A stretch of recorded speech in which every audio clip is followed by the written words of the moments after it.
పవిత్ర పుణ్యక్షేత్రం తిరుపతిలో గంజాయి ముఠా భర్తెగించింది. నిత్యం వేలాది మంది భక్తులతో ఆధ్యాత్మిక వాతావరణంతో విలసిల్లే శ్రీ గోవిందరాజస్వామి ఆలయ ప్రాంగణంలో గంజాయి బ్యాచ్ హల్చల్ చేసింది. పూర్తిగా గంజాయి మత్తులో ఊగిపోతున్న ముగ్గురు యువకులు చేతిలో ఒక పెద్ద కర్ర పట్టుకుని ఆలయం ముందు నానా హంగామా సృష్టించారు.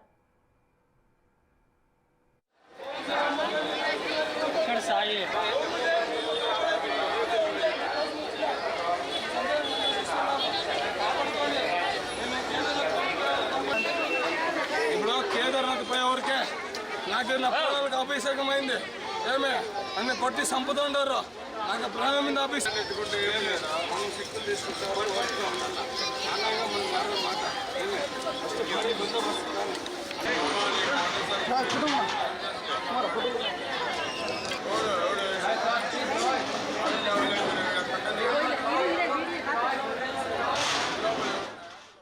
అంతేకాదు స్వామివారి దర్శనం కోసం క్యూ లైన్లో వేచి ఉన్న భక్తులను స్థానికులను ఆ యువకులు భయభ్రాంతులకు గురి చేశారు. ఆ సమయంలో అక్కడ విధుల్లో ఉన్న టీటీడీ సెక్యూరిటీ సిబ్బంది సమయస్ఫూర్తితో స్పందించి ఆ మత్తు వీరులను అడ్డుకునే ప్రయత్నం చేశారు. అయితే ఆ గంజాయి బ్యాచ్ ఏమాత్రం వెనక్కి తగ్గకుండా తమను వారించిన సెక్యూరిటీ సిబ్బంది పైన ఎదురుదాడికి తెగబట్టారు.